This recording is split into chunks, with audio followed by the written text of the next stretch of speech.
Scott Walker, it's such a pleasure to have you on the Collective Institute of Ideas. You've got a very unique experience to which you've said, I think there's less people who have gone in space than have your background in hostage negotiation. Is that correct? Okay, let me just put a caveat on that. Basically, we were told when I first got into the industry, into the kidnap-for-ransom industry, that more people have been to the International Space Station that did this job full-time, tier one, professional. They called it crisis response consultants. Basically, you're the one that gets the phone call at 2:00 in the morning, and then you have to jump on a plane and you sort out people's problems for them. And usually somebody's been kidnapped, or there's a bit of a blackmail or extortion or some other kind of threat. And that could be with a high net worth family or with an organization. And you've got to stay there until the people get released or whatever the threat disappears. And yeah, that's what we're told. Whether or not it's true, I don't know. It certainly boosted our egos. But I think you look at the maths, and it's probably there's not many people, there's not many teams in the world who do that job.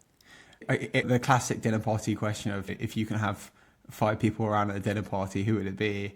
There's so much curiosity that lays around your world. But just to give a bit of context to Scott. So Scott, you've spent over 15 years in this kidnapping negotiator role, working in over 300 cases. And previously to that, you were in the police in Scotland Yard as a detective for over 15 years, also with a stint as a military intelligence interrogator. Firstly, I want to hear a bit about your time in the police. What did that teach you about yourself?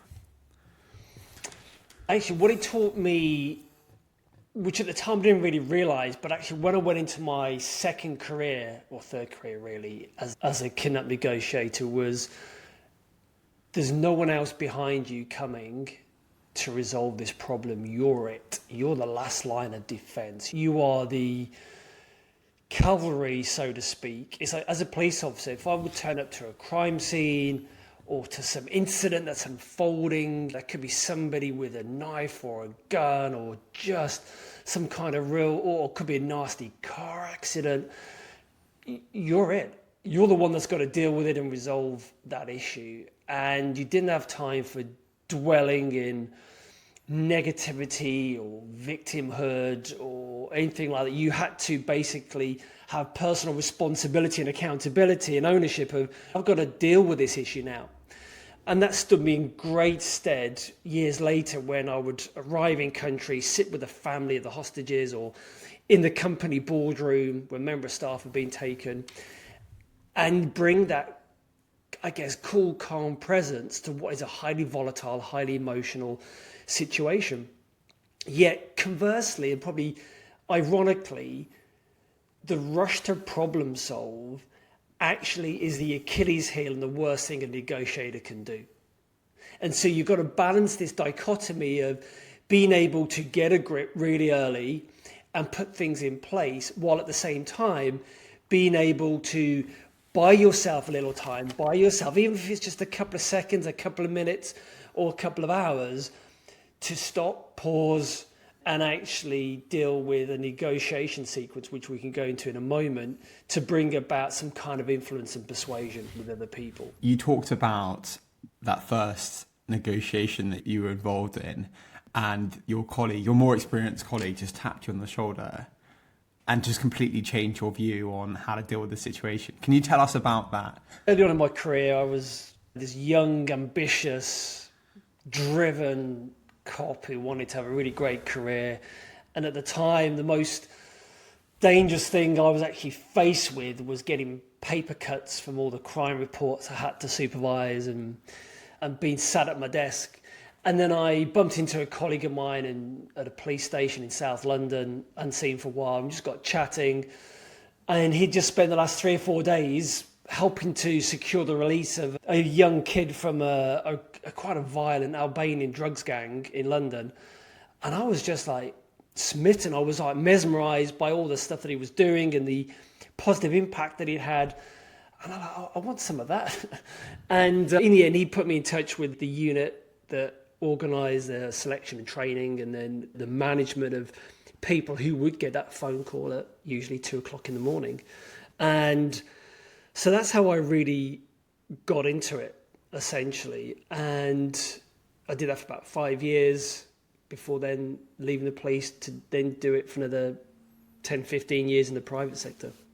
There's the story you gave around how you were on one of the first negotiation experiences and you were just trying to explain what the strategy was and the family were just not quite on board with it.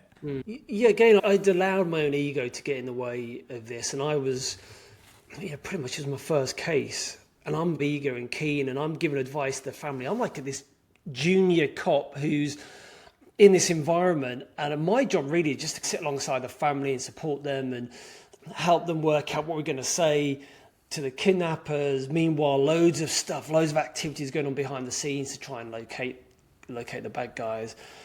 But the family aren't listening to me. They're just not paying any attention, and I'm getting more and more frustrated. And eventually I turn around and say words to the effect of this poor family whose young son has been taken. We're in this tiny apartment in East London. Family of 9 or so were living there.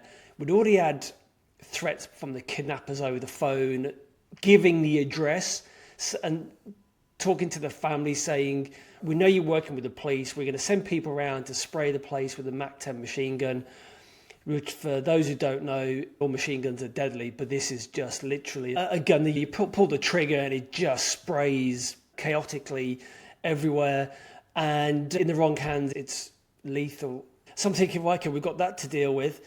And I'm just allowing my emotions to get the better of me. And I turn around to the family and just say, what's wrong with you people? Why can't you just listen to what I'm telling you, what I'm advising you?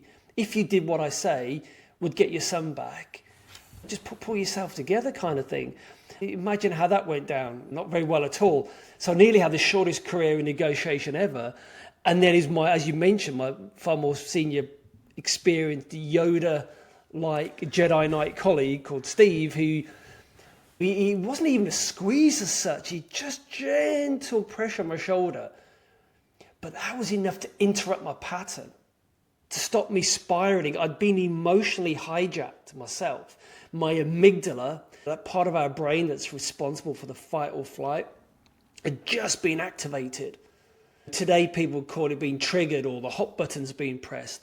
And I was going into this spiral, and his interrupting my pattern enabled me to take a step back and then watch him take over and just deliver a masterclass in how to influence and persuade and bring about cooperation and collaboration, particularly people a bit reluctant to do so when the stakes couldn't get any higher. And from that moment onwards and over the next 15, 20 years, I saw how it didn't matter where in the world we were working. It didn't matter what culture, generation, industry, sector, language. Human beings are very similar. Okay, there's some nuances, but generally we're very similar. And that gave me a ringside seat into what makes people think, feel, and act the way they do.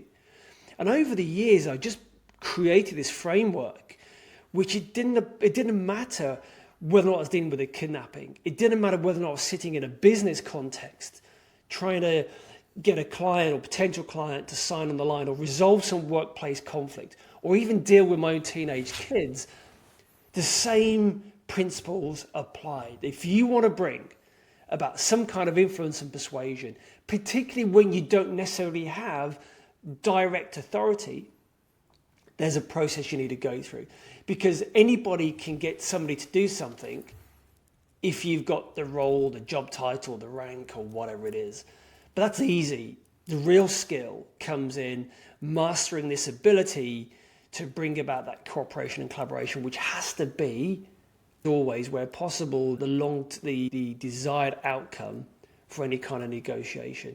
And let's just clarify that right now in terms of that's what a negotiation is. It's a conversation with a purpose where you're looking to bring about some kind of cooperation or collaboration. And all of us, Arthur, are doing it every single day, even when we don't realise it. So Scott, give us an idea on what that structure and that framework looks like, perhaps from an example of a kidnapping, or maybe it's a day-to-day example where you've just got two people reading a situation in a very different way. Yeah, sure. At one end, imagine you've got the six steps to this, really. the one at the right-hand side, where you want to be is this cooperation and collaboration. But to get there, people just rush. As I was saying to you, there's a rush to problem solve. But by doing that, you may resolve what you think is the issue, but actually it's just on the surface. Because the real reason why people say yes and mean it, whether or not that's kidnappers, a client, or your kids, is when you've been able to understand and manage emotion, what's really going on. Because at the end of the day, we're feeling creatures that think, not thinking creatures that feel.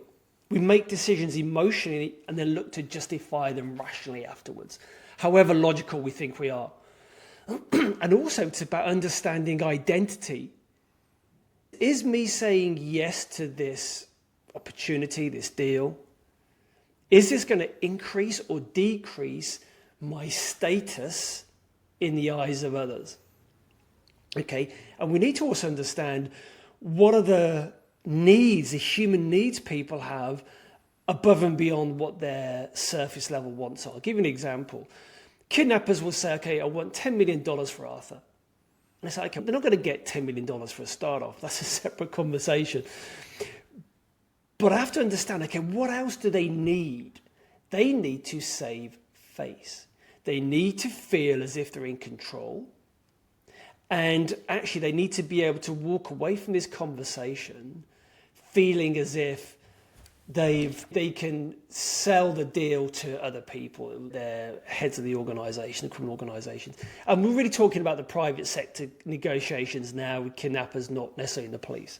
Because in the police, we'd always arrest them, whereas in the private sector, I wasn't interested in that. My sole aim was to the safe and timely release of the hostages, not the apprehension of the kidnappers.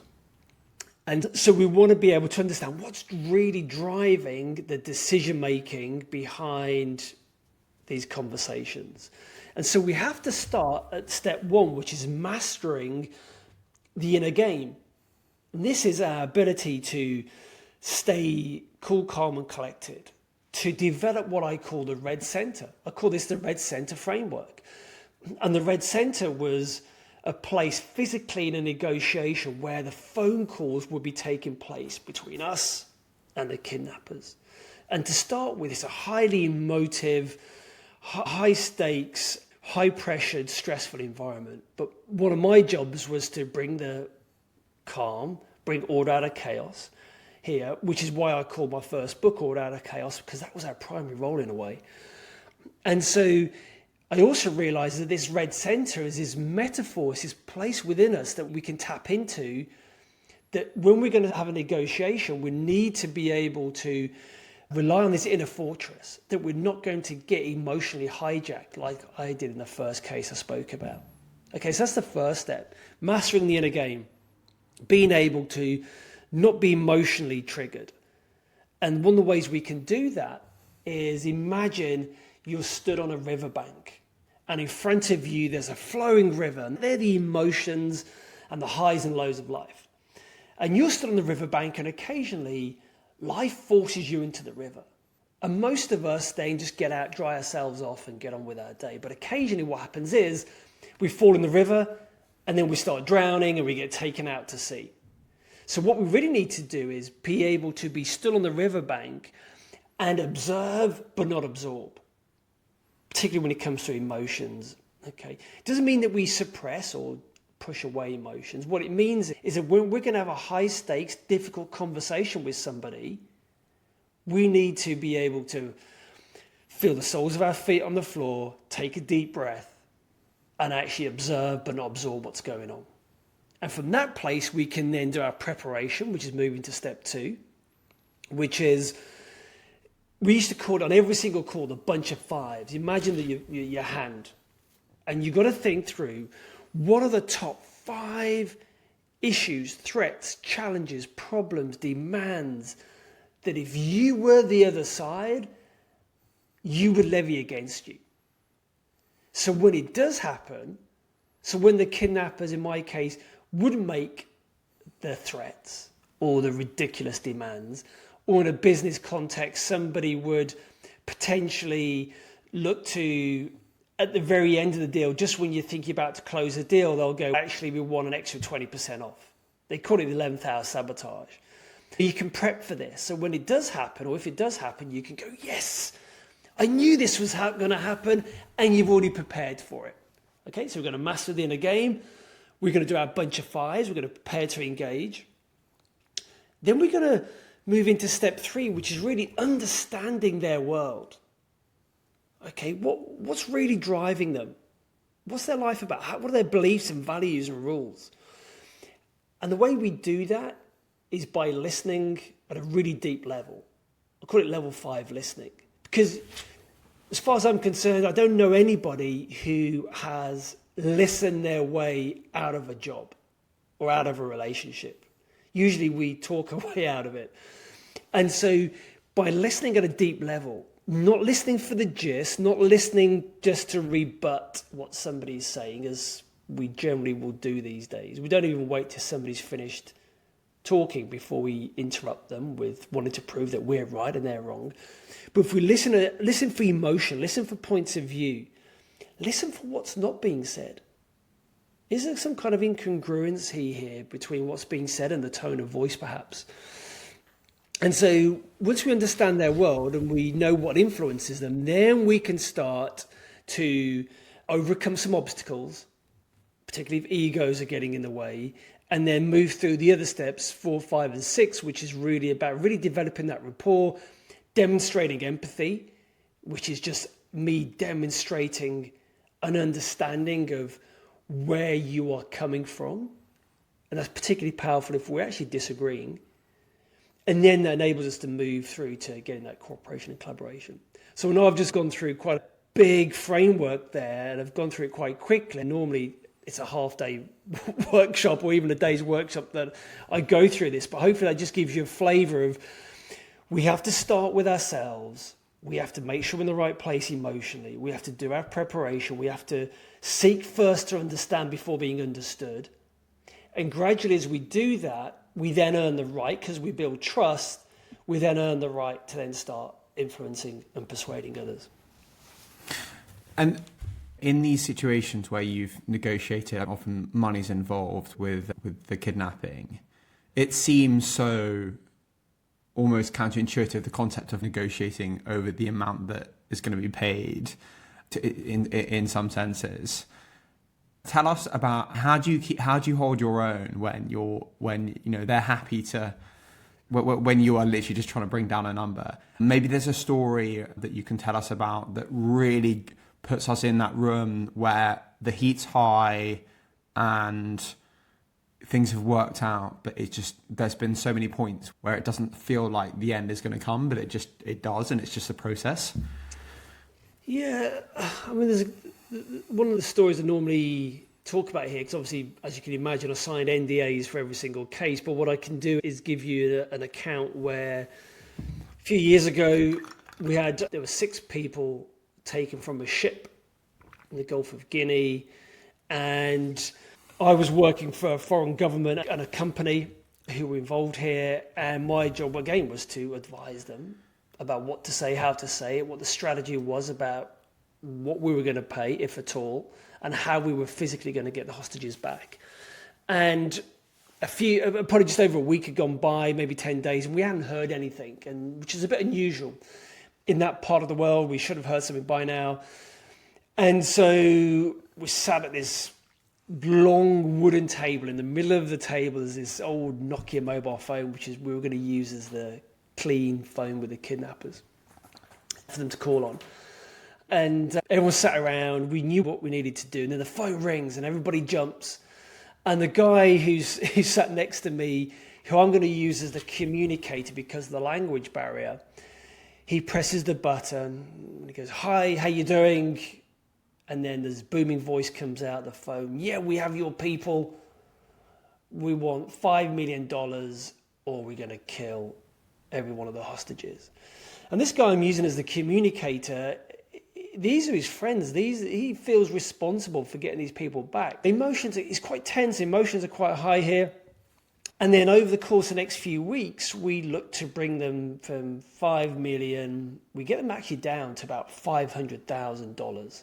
And the reason we want to do that, and the reason we do it, is because we want the kidnappers to think that there's no more money left. We call it squeezing the orange.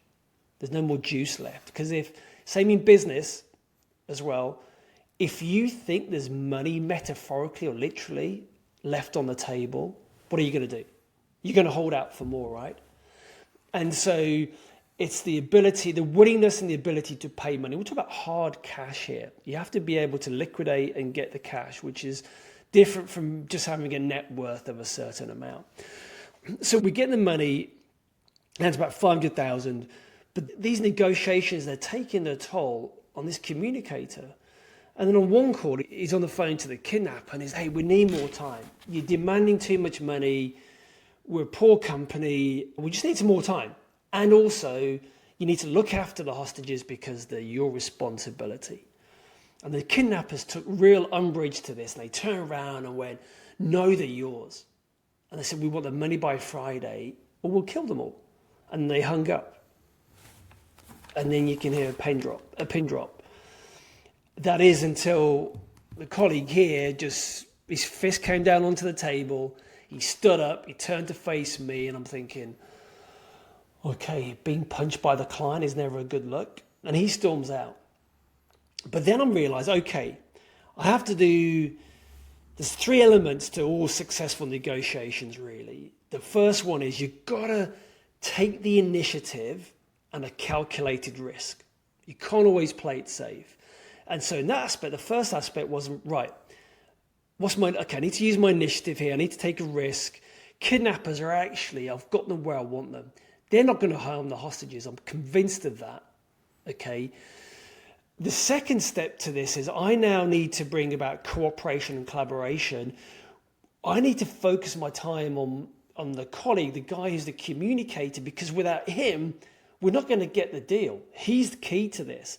So I now need to spend the next few hours or day or however long it takes to get him back on side, to make him feel seen, heard and understood, validated, to empathize with him, to really understand his concerns, to then bring him back in.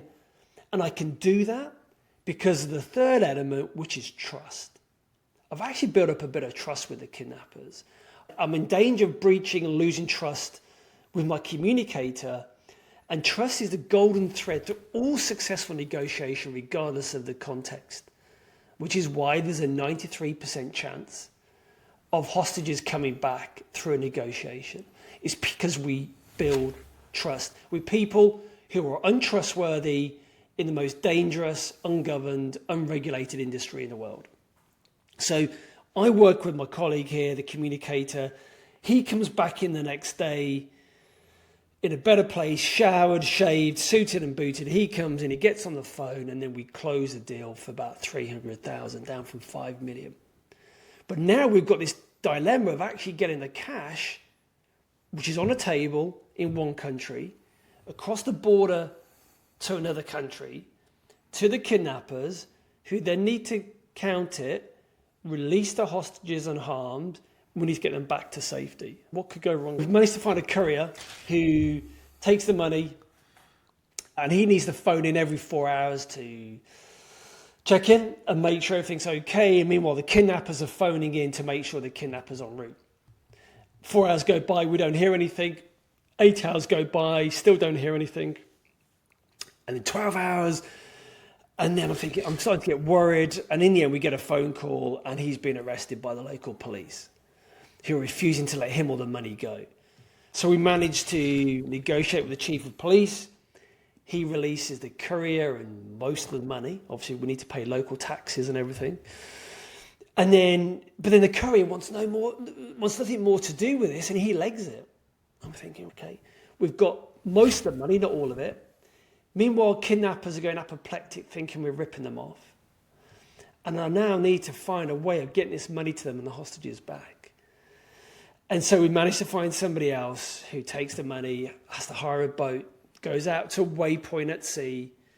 And this is the only time it's ever worked out, like in the movies, where the kidnappers come alongside, they count the money, they release the hostages over simultaneously, and then they turn around to the hostages, give them a clean, brand new mobile phone and said, We're going to escort you to safety now. And if you get into any other trouble whilst you're in country, give us a call and we'll come and help you out free of charge. And there's great customer service, right? And so they escort them back, and then in the end we managed to get them and get them checked out, and they're all fine. But that just shows you how it's not a simple process as you can imagine, but also, as I said, we need to be willing to take risks. We need to be looking to demonstrate empathy and build trust, not rush to problem solve, but be mindful that ultimately we need to bring about some kind of cooperation and collaboration. And we can only do that if all of us are cool, calm and collected, we're grounded, we don't allow ourselves to be emotionally hijacked, and then we just take it step by step. Sadly, I hear there's a lot of kidnappings in Venezuela, and if one gets kidnapped in Venezuela, what I'm told is you hope that they're very professional kidnappers. Is there a time or a story you can think of where life's easier, if everything's straightforward, and as you've inferred, yes, you've got to work with people, listen, and there is a playbook there, but also there'll be countless times when I'm sure you've had to switch to plan B, and the negotiation element, just you've had to really change tack, and maybe it's about just getting people out of a situation. And has there been a situation like that abroad? Because what you've also talked about is how in the UK, if someone gets kidnapped, generally we've got specialist teams that would typically move in at a certain point, whereas abroad there isn't that infrastructure. It's really more around the negotiation process. Yeah, what I understand you're asking me is, you're right, in the UK or the US or Western Europe, yes, it's going to end up in a hostage rescue for sure. But I did not want to hear that option being presented in certain parts of the world, because it just increases the risk. Excuse me. Which meant that the only way the hostages were going to come back was us having really difficult conversations with difficult people. The plan B is there is no plan B. And there's never going to be miraculously any more money that suddenly becomes available if the money is not there in the first place. And we're certainly not going to pay more than what is the client is willing and able, but also what is a going rate. Unfortunately, human life does have a going rate in some parts of the world. And because otherwise that just encourages more kidnappings, obviously. And so we just have to be able to hold our own and engage in we call it the conflict call. And it's the same in life. People run away from conflict. And it doesn't mean you have to be rude or belligerent. But if a kidnapper says, okay, I want $10 million for Arthur, and the client can only come up with 100,000, there's a big gap there. And I need to be able to manage the bad guy's expectations sooner rather than later, so then we can get to the real negotiation. But that's the same in life.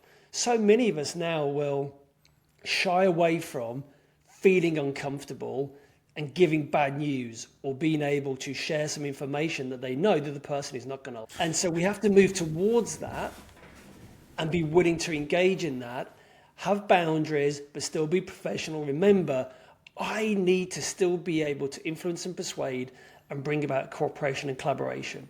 Now, we may need to get through over a few hurdles to get there, but I have to work with what I deal with. We've got 100 grand. I can't go in with 100 grand straight away, because the kidnappers will go, okay, well, if you can come up with that straight away, we're going to hold out for more. But if that's all there is, so I need to come in at even less than 100 grand if that's my end point. And they want to come in at 10 million. So you can see that the plan B is there's no plan B. We just need to work through this and find a way. And that is hard. It's really tough, which is why I mentioned you've got to master the inner game. You've got to do your prep. You've got to be in a great place. You've got to be resilient and take your time to get through this. You talked about people who have gone through being kidnapped and come out the other side in some instances where they've been stronger in certain ways. And through the worlds you've been operating and through your experiences, you would have come across so many people who have faced so many adverse situations. What learnings have you taken around that? Yeah, resilience is one of the few buzzwords around now, and I think people buy a mug or a t-shirt with hashtag resilience on it, and they think it makes them super resilient. But resilience is a practical thing. It's a doing word. Okay, you have to go through tough times to develop resilience. And the hostages we spoke to and we debriefed, the ones who got through it, were ones who are able to take control of the meaning they gave things. Yes, physically they could be in a bad place and all of that, but actually mentally they stood guard at the door to their mind, and they would, okay, kidnappers, you can chain me up, you can give me minimal food and water in really pretty inhospitable conditions, but I'm going to stay mentally strong. They decided it was going to be a conscious decision. I'm going to take a bit of personal responsibility for me, for what I can control, which is my mental state. Now, it's not easy, and it wasn't some kind of naivety of we're going to be home by Christmas kind of approach. And they developed something called wise optimism, which is things as they are, but not worse than what they are. You don't catastrophize. Yeah, okay, I've been kidnapped. I'm in a really perilous situation. I can't actually control many things, but I'm going to take control of my mindset. And actually, I'll know in the background there'll be people working hard to try and secure my release. Now, that, it doesn't sugarcoat things, but it also doesn't catastrophize things as well. And that just develops this ability to, when you come out, you can reintegrate and learn from the situations. And actually, some people came out and have a better life than what they had before, because the newfound appreciation for life and things that may have bothered them before certainly didn't bother them afterwards. Whereas the ones who struggled, came out and continued to struggle, were the ones who took on and couldn't shake off the victim kind of mentality, the victim mindset. And unfortunately, in society now, there's more and more of us who do tend to take on this victim approach and want to blame something or someone outside of their situation for how they feel. And ultimately, it's all down to you. I'm not saying bad things don't happen and people shouldn't take account for that, but ultimately we have to take personal responsibility and ownership for how we feel and how we now show up for every day for the rest of our lives. And people have been held hostage for months, and those with that mindset came out super strong, super resilient as a result of it. And there's something called post-traumatic growth. We talk about post-traumatic stress and the negative impacts, but actually there's a swathe of research and evidence that actually with the right mindset, you become stronger as a result of the experiences. How do you think people can take more of a responsibility approach to life? By doing that, by going, actually, I'm taking ownership and responsibility for the meaning I give things and what I do as a result of that. So what am I going to focus on? The meaning I give it, and then the actions I then take as a result of that. And that's all day, every day. It doesn't have to be on the big stuff, just every day. It's people go on social media and their hot buttons get pressed and outraged, and we love to be outraged these days over stuff, and it's down to you. Controllables, control your own hot buttons rather than looking to project and blame other issues or other people. Now, that's not to say change doesn't need to happen or things don't need to be improved or neglect needs to be dealt with. I'm not saying that, but we have to be able to take ownership of how we show up in the world and how we present ourselves. And from that place, we can then bring about far more meaningful change rather than lots of shouting and noise and naming, blaming and shaming, which doesn't really work. It's quite hard to, I'm thinking of the Man on Fire, the bit around the intensity of being in these situations. And a lot of that is being a leader. When you think about leadership, what is that to you? Leadership to me can be summed up in one word, and that's influence. Because if you're not influencing anybody, then you're not really leading, are you? And ideally, it's influencing when you're not in the room. This comes back to, ultimately, this is influence and persuasion without direct authority. If you can do that, is a real measure of leadership. Because I said, if you're relying on your job title, rank, or position to get people to do things, Any fool can do that. But if you can do it without that, or without relying on that, then that is the real sign of leadership. And that could be within your family or community, workplace, or whatever level it's at. And I think history is littered with fine examples of people who demonstrate this, having the courage to do what is right and difficult with the right kind of virtues, for the right reasons, and can influence and bring people with them. There's so many things going on in anyone's life. How do you, to bring you into the best version of yourself, to be having the best focus for you, Scott, do you spend time thinking about channeling your brain into thinking in a certain way or not? I do a little process where just before I have a difficult phone call with the kidnappers, or I'm about to go on stage and give a keynote talk to 1,000 people, or sit down and do a really challenging task that needs my undivided attention, I'll go through the little process. And you could call it mindfulness, you could just call it focused awareness. I mentioned it earlier, I will literally take a couple of deep breaths and I will feel the soles of my feet flat on the floor. And by doing that, it interrupts anything else that you're thinking about. It brings you completely present and into the moment. I just tune in and I almost, as I said earlier, just observe but not absorb what's going on in me and around me. And I just notice.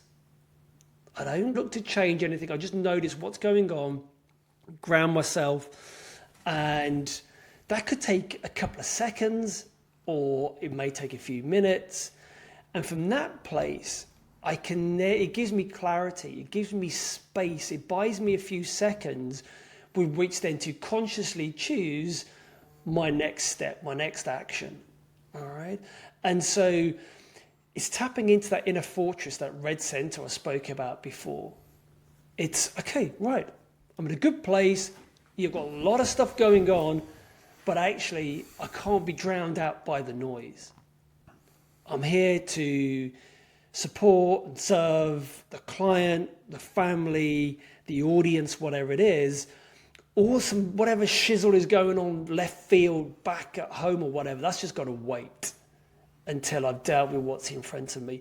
Because again, it's saying the kidnap negotiation, if I rock into the boardroom or the family home and I'm emotionally dysregulated, that's not going to end well, as I explained in the very first case I got involved in, which is why emotional self-regulation is the number one skill. It's the number one skill of the world's best negotiators.